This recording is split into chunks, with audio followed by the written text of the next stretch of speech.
you, so I am going to just do this quick video of the exercise I gave you, and this will be a good video for you to follow. So I'm going to start right away. First thing is to foam roll or use a ball to massage out your back and hips. How that can look is just place it on the wall, get that massage in. Just like how we've done in our sessions together, nothing funky there. Now for the rest of the warm-up, start with some neck circles. Take yourself through this full range of motion. Spend about 30 seconds with it. Then we're going to get those shoulder rolls, bring them up, back, and down. Let those arms move with you. They don't have to stay stiff. And then you're going to progress to your arm circles. You can try double arms, and then you can expand to single arms. See what one you like better. They both feel a little different.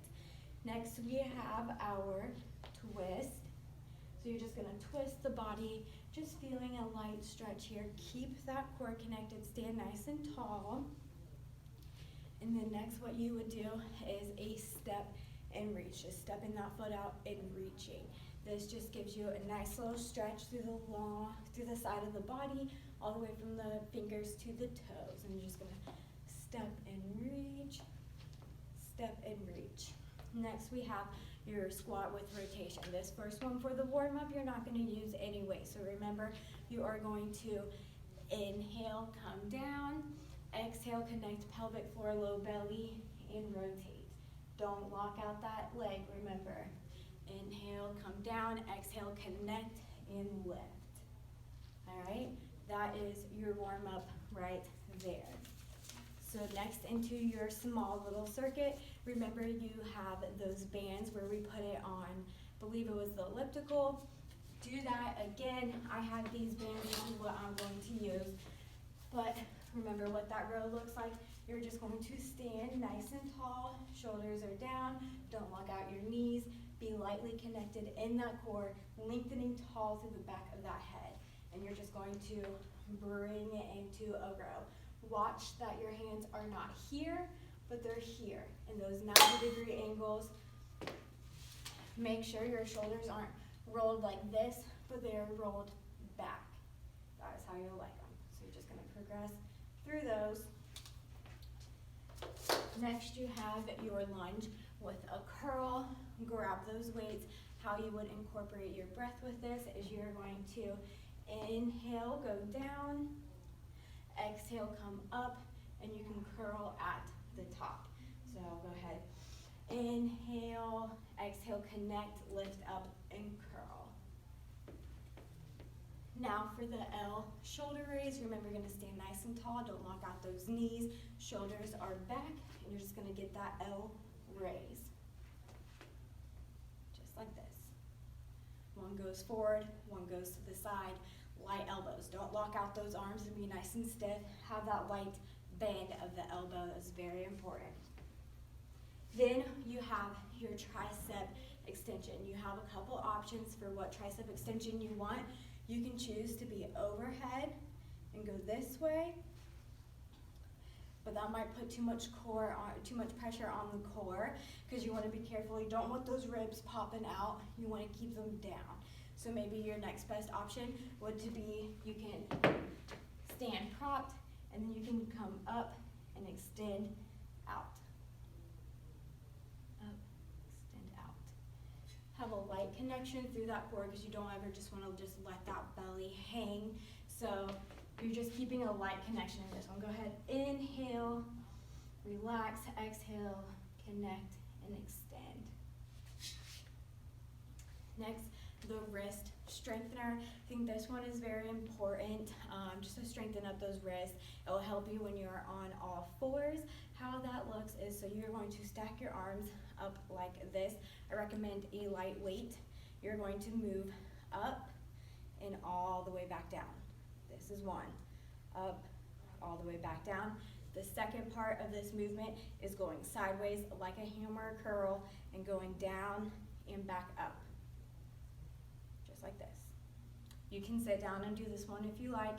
You can do it standing up. And then last is your squat with rotation with the band. Remember, we did this one together, so you have that band. Get that tension. It's not too important whether your arms are up here or down here. The most important part is in the top movement. So get your hips, your feet at a good distance. That feels good. Remember, if you have any pelvic floor pressure or anything, take the squat out or limit the range of motion.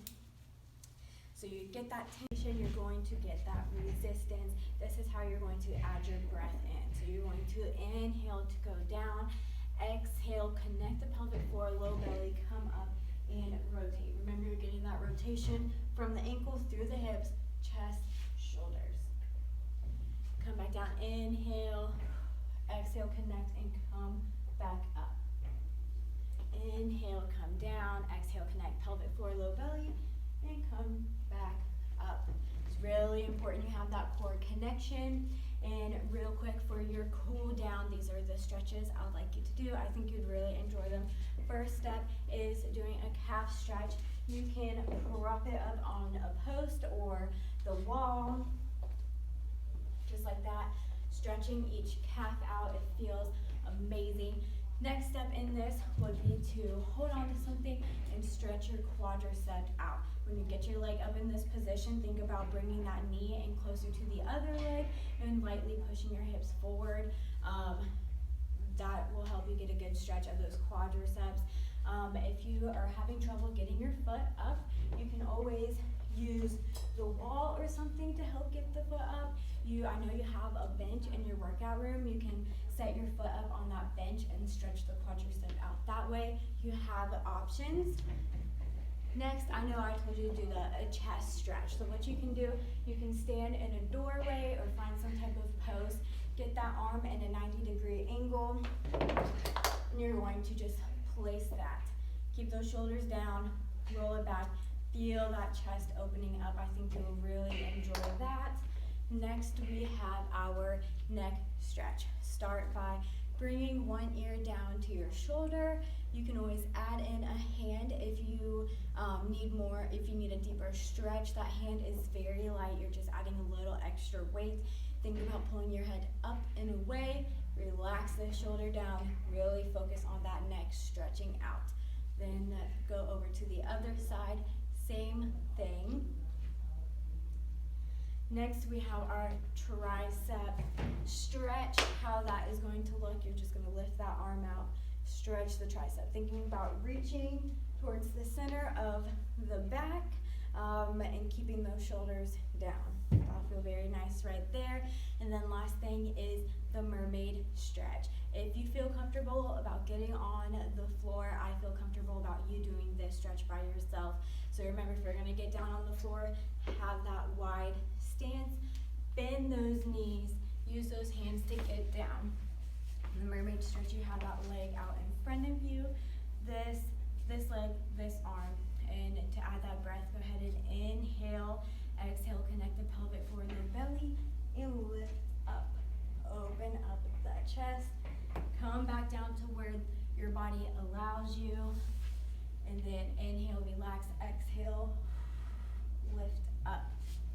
To get back up, go use those hands to help you up, use those legs. Nice and slow, no rushing it. Like I said, if you don't feel comfortable with the mermaid, take it out along with any other exercise. It's so important that everything you do, you feel good and confident about. It doesn't hurt you. You don't feel any pelvic floor pressure. If you have any other questions, reach out to me and I'll be glad to help.